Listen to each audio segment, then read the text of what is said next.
Hi, Bisc 10 students. Today we're going to be going over Chapter 17, Skin Infections. Now, there is another part to this chapter associated with eye infections, but we're really not going to focus on that. We're going to focus mostly on skin infections into this chapter. So, focusing mostly on the diseases of the skin. So, the function of the skin varies. There's actually numerous functions of the skin. In general, some of the major functions are the fact that it's our first line of defense against pathogens.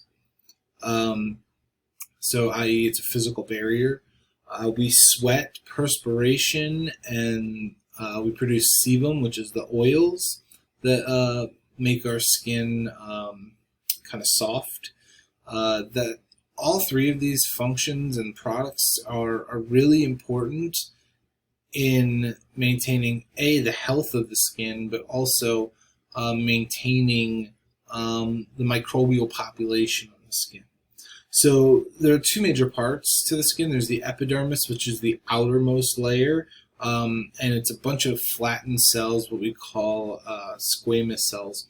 They're a bunch of flattened cells that are stacked on top of each other in multiple layers for protection. And then there's this thin layer of dead skin cells to help waterproof our skin. So our skin is waterproof, essentially.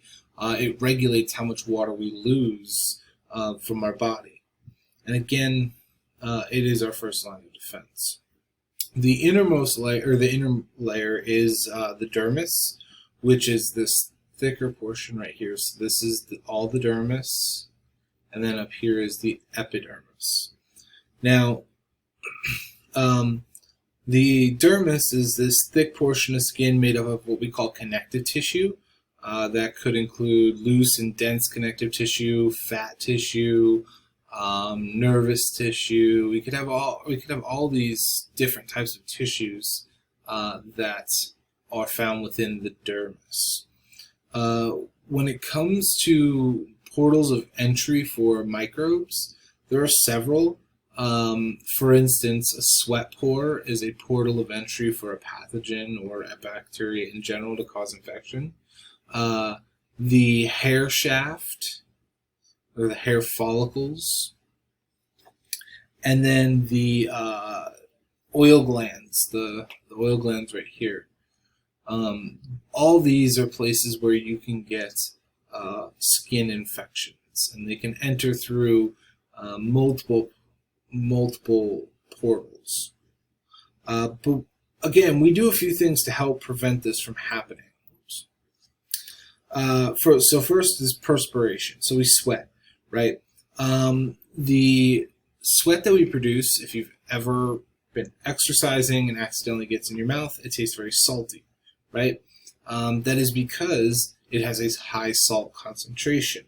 The high salt concentration inhibits many microorganisms from growing on the skin. Also, our sweat has an enzyme called lysozyme in it, which breaks down certain linkages in cell walls. For instance, the NAM and NAG links. Then the next thing is the sebum that we produce. Sebum is basically secreted by oil glands, and it's a mixture of lipids, proteins, and salts that actually prevent your skin and hair from drying out. Now, sebum for microbes is actually nutritional, so they actually use sebum in the production of energy. So, yes, it can help prevent our skin from cracking and drying out, which is important because if our skin dries out and it starts to have cracks in it, those are more portals of entry for pathogens. So the sebum is necessary to keep our hair and skin healthy, but it also allows microbes to kind of feed off of it and potentially increase in number. But this can be a positive because the microbes that live on your skin, if they can continue to thrive on the skin, then they're going to help protect us from pathogens. So our skin's the first line of defense because it's a protective barrier, but the bacteria on the skin is also very important as well because it helps protect us against pathogens.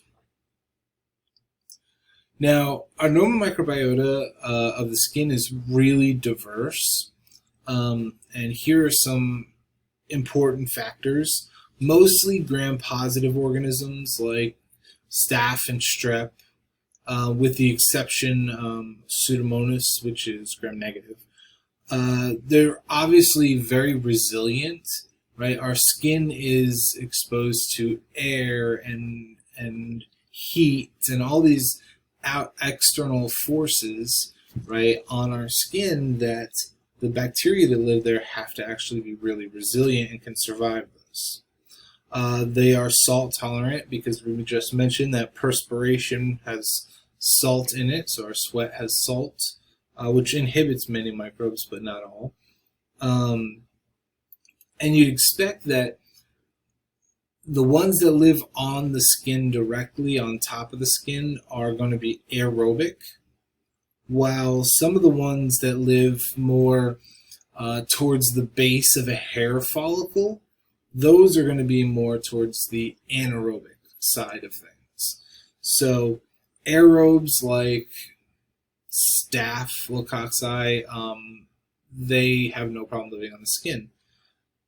Streptococci, they prefer more anaerobic environments. It doesn't have to be completely anaerobic, but they prefer more anaerobic environments. So that means they're facultative, remember that term. But they tend to live more in the hair follicles. Bacteria tend to clump together within your body or on your skin, especially in places where there's lots of moisture. And this is why even with vigorous, washing via hand washing or shower, soap scrubs, for instance, it doesn't get rid of all the bacteria on our skin because they really, when they clump together, they try to maintain attachment to your skin as much as possible. So as I said, with more moisture, you should see more organisms. That means places like your armpits or between your legs are going to have higher numbers of microbes on the skin because there's more moisture, more perspiration, more sebum for them to survive and thrive. Also, that can lead to body odor. That's kind of why people have, in terms of if they have a disease called hyperhidrosis, where they excessively sweat, the microbes use all that sebum, all the nutrients they can get, and produce energy. But as a byproduct, they produce gas as a product of cellular metabolism, and that gas can actually smell. So that's actually what creates one of the things that creates body odor is the fact that the normal microbiota is actually producing gas as a byproduct of cellular metabolism. So important skin disease causing microbes, staph and strep. We need to know the arrangement and the morphology. This should not be new to you. Staphylococci, right? Arrangement is grape-like clusters. Morphology, right, are spherical cells. Some are what we call coagulase positive or negative. Now, it'll depend upon the species, and we need to talk about what coagulase actually is, and we'll get to that in a minute. Streptococci, they are spherical. That's their morphology, arrangement in chains. And these guys secrete lots and lots of toxins, which at the end of the chapter, I have a chart that shows you some of the toxins that they produce. Other organisms that can cause disease are Pseudomonas, specifically Pseudomonas aeruginosa. They're gram-negative. Remember, we said most of the organisms are gram-positive on the skin. Pseudomonas is an exception to that. They're rod-shaped bacteria, aerobic, and they have polar flagella. Whether that's in singular or tufts really just depends on which version. Now, we'll talk a little bit later about Pseudomonas infections and how they damage underlying tissues.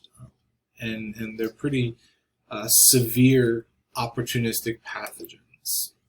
You can also have viruses that affect the skin, like measles, rubella, chickenpox, shingles, etc. We'll talk a little bit about chickenpox, shingles, herpes viruses, for instance, human herpes 1, human herpes 2. We'll talk a little bit about all those later on. And then there's some fungi that can cause diseases, mainly candidiasis, which is mostly caused by Candida albicans, which at the end of the chapter, that's the last thing we'll focus on. Now, this is a quick tool that was developed by a former professor of mine and myself for his lab manual when I taught at a different university. And basically what this is a way to quickly discern whether or not you have a streptococci species or a staphylococci species. Because remember, if you gram stain something, both of them are going to look like gram-positive cocci, and the arrangement should be different, but let's say you accidentally have way too many cells on the slide and you can't tell if it's chains or clusters. There's other ways to tell what's what. And the easiest way is to run the catalase test. Now, we've actually talked about the catalase test before. If you recall, when we talked about oxygen requirements, we said that aerobic bacteria have both superoxide dismutase and catalase, right? So they can break down the harmful atmospheric oxygen into usable oxygen. So the easiest way to test this is to simply take a slide, put a little bit of the sample on the slide, and then add hydrogen peroxide, which is H2O2. Now, if catalase is present, it will be able to break down H2O2 into H2O and O2, so water and oxygen. And you would actually see bubbles on the slide. If it's negative, that means catalase is absent, and that's more streptococci. So catalase positive, meaning they have that enzyme, it's staph. Catalase negative, it's strep. Okay? Very easy way to figure out which one is which quickly. So what we're going to do is we're going to actually look at the right side first, the staphylococci side first. And we'll go through all of that. Make sure you remember how the catalase test functions. Okay, that's something I could and might test you on. All right, so we get a positive catalase test. Then it leads us to Staphylococcus. Then we need to be able to differentiate even further whether they are down to the species, specifically by using blood agar. And if you remember, we talk about hemolytic reactions in terms of blood agar. So beta hemolytic versus gamma hemolytic. And if you recall, beta hemolytic means the bacteria has the ability to completely lyse red blood cells. Or those are the ones that if you hold the plate up to the light, you can see directly through them. If it's gamma hemolytic, there is growth, but there's no hemolysis. So the red blood cells are not destroyed, but there's growth. If you have gamma hemolysis, the two most likely organisms are Staph saprophyticus and Staph epidermidis. Now, Saprophyticus is associated with urinary tract infections. They actually call it, we call the honeymooners cystitis, because it happens when people end up having lots of sex. So that's one of the causes of UTIs. E. coli is another big one as well. We'll talk more about that organism when we get to chapter 21, the disease of the urinary and reproductive system. And then epidermidis, you could imagine that's found on our skin based on its name. Now, if you have beta hemolytic colonies, we normally assume it's Staph aureus, but there's another way to confirm that it's Staph aureus. And this is unique to Staph aureus. No other staphylococcal species actually can do this. Basically, Staph aureus has an enzyme called coagulase. And what coagulase does is it takes all the components of blood plasma, which is the clotting factors, the platelets, all those things that are part of the plasma portion of blood, not the red blood cells or the white blood cells, but more clotting factors, platelets. And what they do is they activate them and force them to actually clump together and form clots in the blood. So Staph aureus has coagulase, which is a confirmatory test after you see beta hemolytic colonies. So how would we do this? Well, what we would do is we would take our sample, put it in a little tube with plasma, and we would add our sample, right? So let's say we have three test tubes, okay, and we're going to test 3 different sample sites. One of them is saprophyticus, we got from a UTI infection. One is epidermidis, we got from the skin, and the other one is aureus. So in the test tubes is the plasma. What's going to happen is saprophyticus and epidermidis are not going to clot the actual plasma, but Staph aureus will. And when I mean clot, I mean it will form a clump that is completely solid, to the point where we used to get this point across. What we would do is we would literally, after letting Staph aureus sit in coagulase for a while, or sit in plasma for a while and let coagulase work, after about an hour or so, you could literally turn the test tube upside down, and because of the coagulase, everything was just this one big clump, and it wouldn't even come out of the test tube. So coagulase is a really great confirmatory test for Staph aureus. And that'll be important because Staph aureus can cause many, many, many different diseases.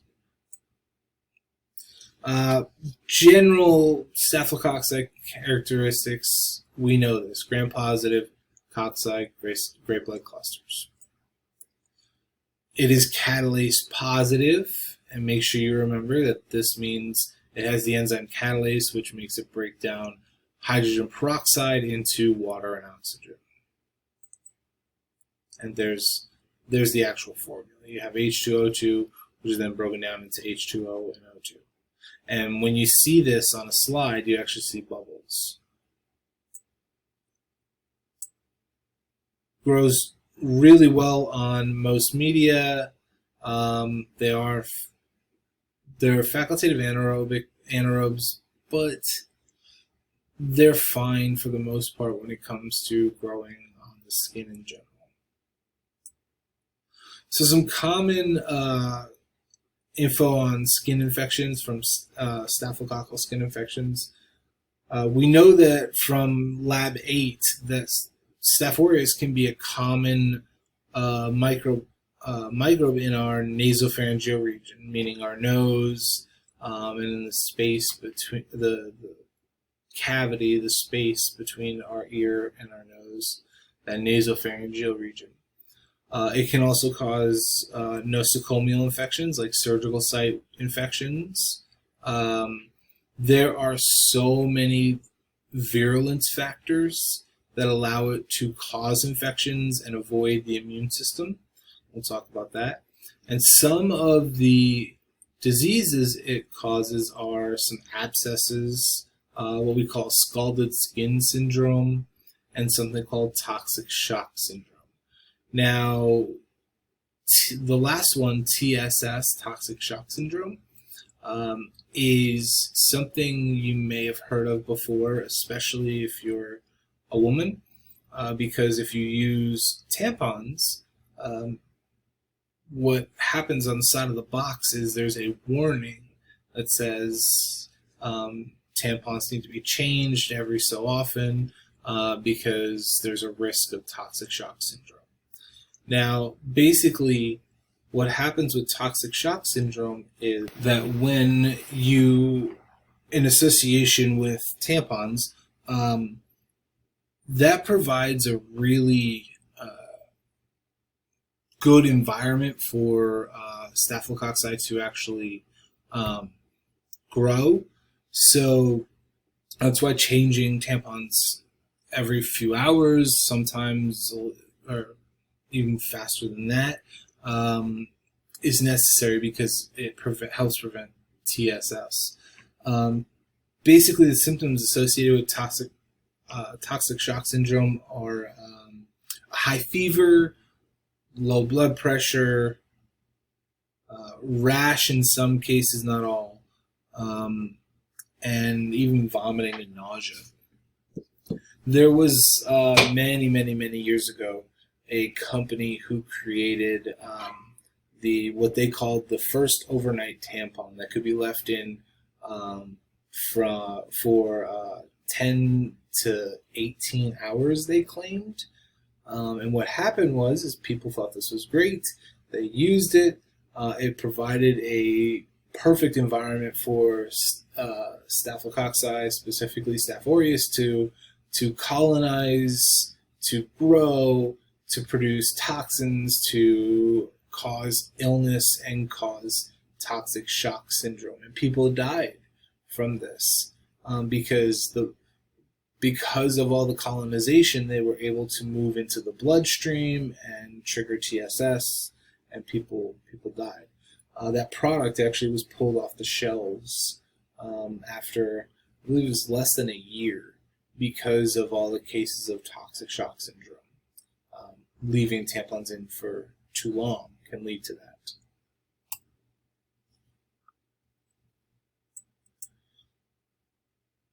So here are some factors that help Staph aureus cause strains, so virulence factors. Catalase positive, that's a big one. Mannitol fermentation, so it can ferment that sugar. It's beta hemolytic, it kills red blood cells. Coagulase positive, meaning it can cause clotting of the plasma portion of the blood. It has protective surface factors and then a bunch of other virulence factors that make it very hard to treat. Staph epidermidis is a little bit different. This one's going to be obviously coagulase negative because Staph aureus is the only coagulase positive staphylococcal species. This one is more of an opportunistic pathogen, and we've talked about true pathogens versus opportunistic pathogens before. Basically, this organism will cause a disease when it's given the opportunity to, but a healthy individual typically doesn't have to worry too much about those infections. We see them typically in catheters or heart valve implants and in biofilms. This organism is very commonly found in biofilms in many places. So one of the things that's really important with catheters, for instance, is that they're cleaned and sterilized ever so often. Implants, when a patient needs a heart valve replaced, that valve should be completely sterile. It should have gone through a sterilization process, and it should remain sterile as it's put into the patient's heart. But this organism can end up on implants and catheters and cause serious infections. Here you see on the left, the blue is actually the catheter itself. Then on the right, you notice that all the blue is gone. Now, the catheter on the left is a rubber catheter, what we call an indwelling catheter, one that remains inside the urethra and in the bladder for extended periods of time. And then on the right, you see that the biofilms have coated the entire outer portion of the catheter. You can't even see the rubber anymore. So now you have to worry about, if it's on a catheter, what we call ascending UTIs, where it would go from the urethra to the bladder to the ureters to the kidneys. So it's ascending, going up the urinary system. And by the time it gets to the kidneys, that's a really big problem. Nephritis, for instance, is a very serious condition, inflammation of the kidneys. You can see these pits in the biofilm, and I've mentioned this before, that these pits are there so nutrients can get to the cells at the bottom, and also they can talk to each other. The cells on top can talk to the cells on the bottom using that really interesting mechanism called quorum sensing. But they are very hard to eradicate. Once you have a biofilm, it's very hard to get rid of them. Scalded skin syndrome. So scalded skin syndrome is interesting in terms of how it functions, but you can see that it is pretty serious. So with scalded skin syndrome, basically the skin comes off in sheets due to toxins, specifically AB toxins, which is an exotoxin. Also, there's what we call exfoliative toxin, which is going to also help break cell adhesion. So the cells on the outer layer of the skin, the most superficial layers of the epidermis, are all held together. They're attached. Well, in this case, exotoxins, type AB toxins, for instance,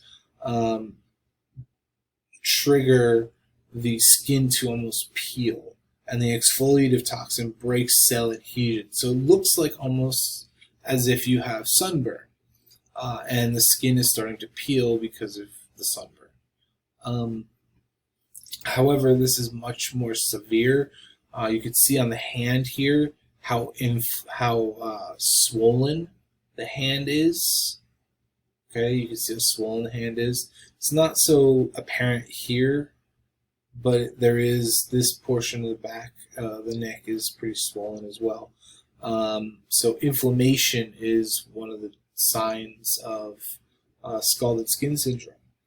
And it's pretty common in children under 5, because where do children 5 and under typically go? Daycare, right? And there's lots of contact between kids in daycare. So that is why you find it in children quite a bit more often than you find it in adults.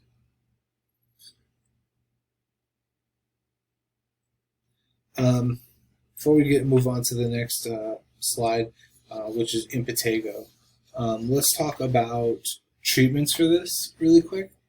You would want to give antibiotics to kill the Staph aureus infection, but the other thing that's almost as important as giving antibiotics is giving IV fluids. If you recall, the skin regulates how much fluid you lose. So if all of a sudden you're missing large portions of your skin, then your body has a more difficult time regulating the amount of water we lose. And we always have to keep a healthy individual maintains a balance. They balance how much they lose with how much they take in. But in this case, when you have scalded skin syndrome, because the skin is disrupted, you lose more than you take in usually. So they actually have to give IV fluids in order to keep the balance, which is almost as important as giving antibiotics with this. All right. Impetigo. So impetigo is a skin infection typically around the cheeks and the mouth associated with Staph aureus, and usually a co-infection with Streptococcus pyogenes. Now, basically what happens here is there are lesions that happen on the face that will rupture, and when they rupture, they form this yellowish scab over the lesion. This is a pretty transmittable disease. It's easy to transmit from person to person with these lesions. Obviously, it would be contact transmission. Since Staph aureus is so common on this, in people, this disease tends to go away on its own after a few weeks without intervention. The body can catch up, the immune system can catch up, and it can clear the infection. It doesn't mean it won't come back, because it can. However, it can clear up on its own. But there is a faster way, and that is to use topical antibiotics in order to speed up clearing this infection. It looks really, really bad from this image. And many images you'll see of impetigo looks like this. But it's not a very dangerous infection. It's not something you have to go to the emergency room for instance. Whereas scalded skin syndrome, yes, you need to go see somebody immediately if that happens, or if that happens to your child. Impetigo, on the other hand, it's just kind of annoying. It's slightly painful, and it can go away on its own, or you can take topical antibiotics to try and speed up the removal of this pathogen and infection. So that was Staphylococci. Next, we would want to move into Streptococci. Now, here are some general characteristics of strep. They are gram-positive, cocci chains, facultative aerobes, meaning they can live in an aerobic environment, but they prefer more anaerobic environment. They're catalase negative. They make lots, and I mean lots, of toxins. And we group them in two ways. We group them based on hemolytic reaction on blood agar and what we call Lancefield groups. So before I get into that, on the right-hand side here, this image, you can see what we used to call a candle jar. So before we had all these fancy new ways to create anaerobic environments, this is when I was a freshman, sophomore in undergrad. We're talking 13, 14 years ago, maybe a little longer than that. What we did was we took these huge mason jars. They were extremely large, and we would stack plates in there after we cultured them. Right, so we took a sample, we streaked for isolation on these plates, and then we stacked them in the candle jar, and then we put one of these little candles on the top plates, and we lit the candle, and we closed the lid. Now, if you know anything about fire at all, one of its most basic properties is the fact that it uses oxygen to continue to burn, and it gives off CO2 as well as other chemicals as byproducts. So basically, we would put the candle in there, light it, turn the lid closed, and let the candle burn until it just ran out of oxygen. And what happened was all the oxygen was used in that jar, and it created an anaerobic environment. Now, it's not 100% anaerobic, but it was very close. This is a very simplistic way to achieve that goal. Nowadays, there are way more efficient ways of doing this. You can literally put them in vacuum seal bags and break a little vial of a specific chemical, and it will get rid of all the oxygen. So there are way more efficient ways of doing this now. But this is actually how I learned the difference between an anaerobic and an aerobic environment and how to create one. All right, so let's jump back to how we group these. So we group them based on hemolytic reaction, so alpha, beta, gamma, right? Alpha hemolysis, you have partial breakdown of red blood cells. Beta is complete red blood cells breakdown, and gamma is growth but no breakdown of red blood cells. We then looked at what we call Lancefield groups. Now, these are serological groups, what we call A. They're simply labeled A through T. So, what is that? Basically, there was a scientist named Rebecca Lancefield who looked at streptococci, and she identified the antigens sticking off of their cell walls. So she looked at the cell walls or used serological techniques and immunological techniques to figure out what was sticking off the cell wall, mostly carbohydrates. And she grouped them. And she would say, okay, I found on this specific streptococci, I found this carbohydrate sticking off the cell wall at position A. And then she'd look at another one and she'd say, okay, this is another carbohydrate at a different position. And she labeled that B. And then she said, okay, the third one I'm looking at, and she found another carbohydrate somewhere else and she labeled it C. So we call them Lancefield groups, and they're A through T. Now, if I were to say, all right, let's classify a streptococci species. What we would say is whatever hemolytic reaction it is, followed by the Lancefield group. And a perfect example is beta hemolytic group A or B, A and B, strep.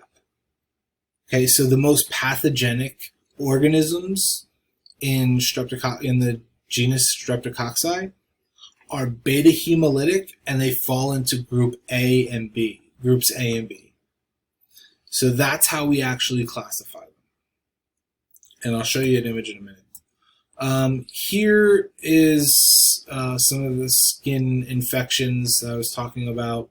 Lots of toxins, lots of enzymes, hemolysins, which we've talked about before.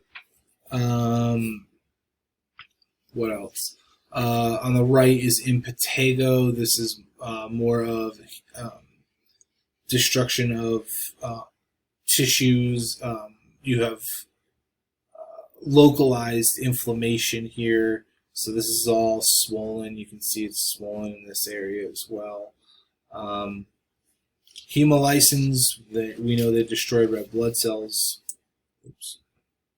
And these organisms, because they make so many toxins and enzymes, it's easy for them to jump into the circulatory or lymphatic system and travel throughout the body. So here's what I was talking about. Beta hemolytic, group A, and B, strep. So I'm using both hemolytic reaction and Lancefield group to classify streptococcal infections. The one that is the most pathogenic is Streptococcus pyogenes. And there are numerous, and I mean numerous, virulence factors for strep pyogenes. For instance, the M protein. The M protein is really unique. It does a lot of things. One of the things it does is it helps the cell avoid phagocytosis. It helps kill white blood cells. It'll help adhere to mucous membranes. And it prevents certain immunological responses. So it actually inhibits certain immune responses. Also, streptolysins.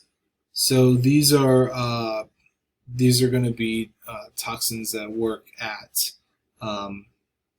different layers of tissue. So, for instance, streptolysin S works more on surface tissue versus streptolysin O, which is actually inactivated by oxygen, so that affects more deep tissue. So these infections are typically localized but can really reach further down into the deep tissue because of all of these virulence factors. They destroy human tissue.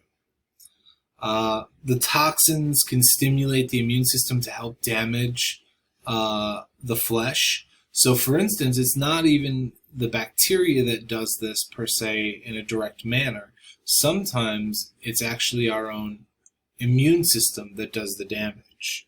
And if you recall, there's a very specific type of exotoxin that triggers this. It's called a superantigen. Now, the superantigen essentially is basically standing on a table screaming, saying, hey, I'm over here, come attack me. And your body over-responds, okay? And by over-responding, your body will release lots of chemicals, typically what we call cytokines, and they overload the body, resulting in a fever, a rash, and if not treated, it could lead to organ failure. So the superantigen kind of triggers your own immune system to do some damage, which is obviously not a good thing. And by overstimulating the immune system, you can actually, the organism can attack larger sections of an area. Instead of it being localized to one specific spot, it can now spread further out from that area. This has a high mortality rate, around 40%, so extremely high, but this mortality rate is higher because in more underdeveloped countries, there's not much they can do for this. They don't have either the antitoxins or the antibiotics to treat it, or they just don't have the ability to access a hospital. So the mortality rate is high, but it's not very high in the more developed countries like the United States, the UK, France, Spain, etc.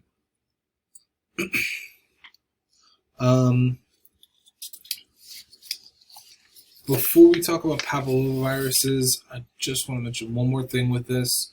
Strep pyogenes is still susceptible to what we call beta-lactam antibiotics, which are the psyllins.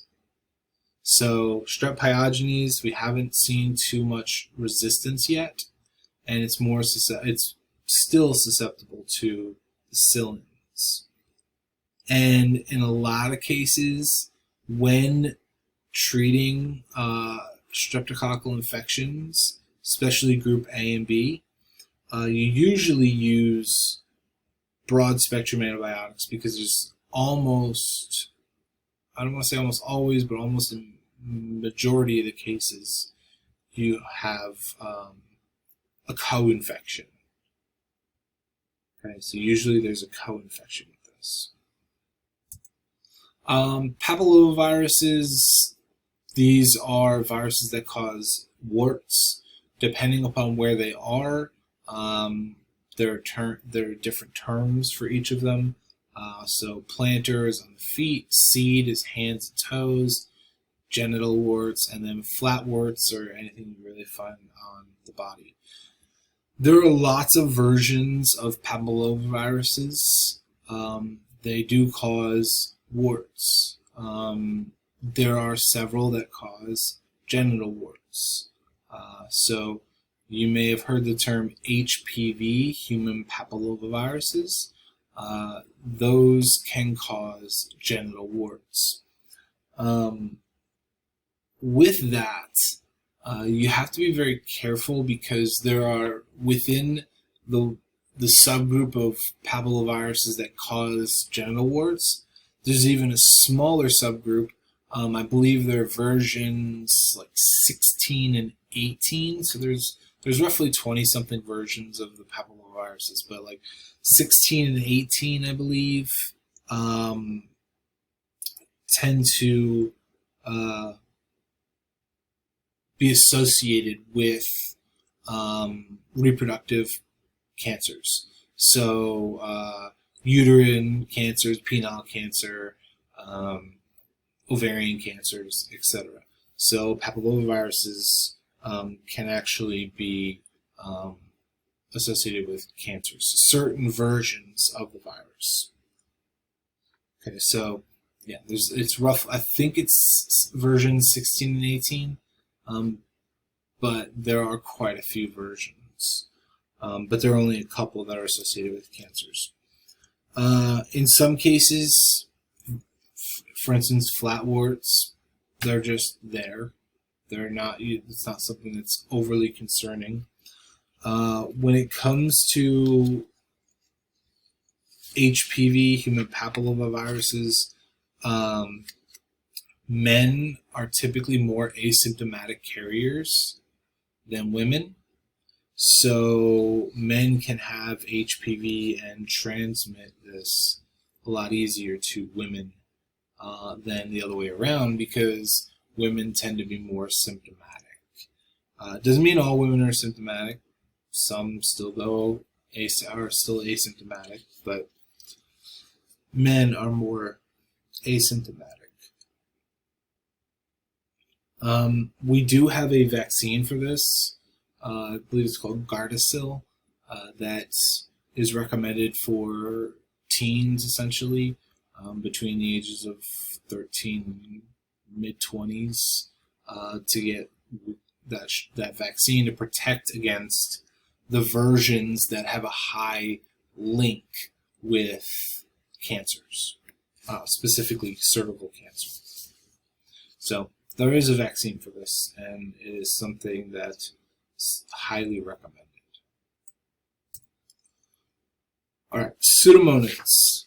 So Pseudomonads are really interesting because they are very, very adept opportunistic pathogens. One of the more common ones is Pseudomonas aeruginosa, which causes skin infections. They're gram-negative rods. They are the exception. We said most skin bacteria are gram-positive. These ones are gram-negative, but they still are commonly found on the skin. Also, you can find it in soil and water. They are really good at metabolizing lots of substances. They thrive. One of the problems we have is in hospitals, Pseudomonas infections are common. Pseudomonas skin infections um, because they can thrive on plants and in the water and the vase, especially people who have recently been burned. So burn victims have to be very careful for Pseudomonas infections because it's very, very good at what it does. Obviously, it's terrible, but it's really has a great ability to cause infection in these specific situations. You could say people who have the disease range for this is just really, really, really broad. It can be a simple rash to a more serious infection for people who are burn victims or cystic fibrosis patients. They have more to worry about than a healthy individual does with Pseudomonas infections. There's a huge increase in resistance over the last decade. Resistance to antibiotics has developed pretty quickly with this organism. And you can see that it also has the ability to break down certain detergents. So Pseudomonas aeruginosa. We're going to talk about key information for this. So who can be affected? It's an opportunistic pathogen, so anyone who is immunosuppressed for any reason. Okay, but keep in mind you're focusing more on skin infections. So burn victims, somebody that has a large wound on their skin, those people are at a higher risk. Symptoms. Symptoms can range from a rash, inflammation at the site of the wound. So let's say you get a cut on your arm and there's a Pseudomonas infection. The symptoms can be really simple as inflammation, where it's warm to the touch. There's lots of immune cells in that area. You could have a fever. You could have, if untreated, sepsis. Basically, the bacteria gets into the blood and can travel elsewhere in the body. Obviously, these are all pretty bad things. Cause of the symptoms: they produces lots of toxins that can lead to tissue death. So the cause of the symptoms could be toxins leading to tissue death. Specifically, we're really not going to talk. We're going to talk about just one quick phenazine. Basically, it's a pigment that is produced through the ability to create biofilms. And what's interesting is the piocyanin that's produced leads to what we call blue-green infections or blue-green pus infections. So that's one of the characteristics of Pseudomonas infections that makes it unique, is you have blue-green pus or green at the site of the infection, and then it damages underlying deeper tissue. So diagnosis, the best way to diagnose this is a tissue swab. So swab the infected area, and then you could use agglutination tests. You can use looking at gram staining, and then using molecular techniques as well.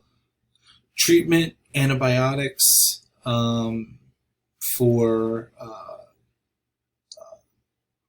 the ability to kill the pathogen at this specific site. So instead of taking simply oral antibiotics, sometimes what they do is they'll actually give you a shot of antibiotics at the location. But one of the big problems is we're starting to see significant resistance to antibiotics. So treatment, antibiotics, but we are seeing resistance to lots of antibiotics currently.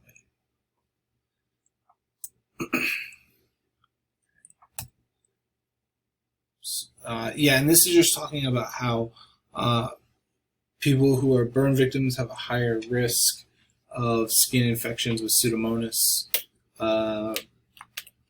And one of the big problems is the bacteria can grow underneath scabs, which lets it get into the bloodstream and the lymphatic system, leading to more severe systemic infections. It'll spread to the rest of the body. And this is what I was talking about, the blue-green pus. It makes pyocyanin, which is a blue-green pigment. What it does is essentially it creates a reactive form of oxygen, which in turn damages our tissue. You know that our cells, we have to manipulate oxygen to a usable form. Well, in this case, it creates a reactive form that is damaging to our tissue. And it can lead to blue-green pus, and you can see around the wound site here. Now, one thing that I will point out is if the infection has gotten too deep in the skin, they have to go through a process called debridement. And what that is they will literally open the wound like this patient has. Probably they'll open it even bigger than this. And what they'll do is they need to literally scrape all of the dead tissue out of that wound. Okay, so debridement is literally removing the removing the dead tissue that's underneath. Because if you leave the dead tissue, even if you flush it with, let's say, saline or even an antibiotic, there's still maybe some pathogen that survives, right? You may not kill it all. So in a lot of these skin infections, especially with Pseudomonas infections, they go through the debridement process where they will open the wound up and they will scrape out the dead tissue. Because if you don't get all of the pathogen, it's just going to be able to create another infection deeper in the tissue and then potentially jump into the bloodstream and then travel to other parts of the body and cause more serious systemic infections. This is since this can survive really well in water, this is one of the reasons I do not use hot tubs. Doesn't matter who owns it or where it is, don't go in hot tubs because Pseudomonas can survive in the hot water and it likes water. So, yeah, one of my pet peeves as a microbiologist, you'd think knowing about all these diseases, I'd be a little bit scared of a lot of them, which I'm not. But this one, yeah, I avoid hot tubs. I try to avoid public pools as well, because even though chlorine is there in the water, chlorine is not 100% effective in killing Pseudomonas. So, yeah, that's why I avoid hot tubs. And you can see from this image, that's pretty much a good reason why. Gangrene. So before I start talking about gangrene, what I'm going to do is I'm going to end this lecture for today, and then I'm going to pick up on gangrene and the rest of this chapter for Wednesday. All right, I hope everyone has a nice day, and I will talk to you all soon. Stay safe.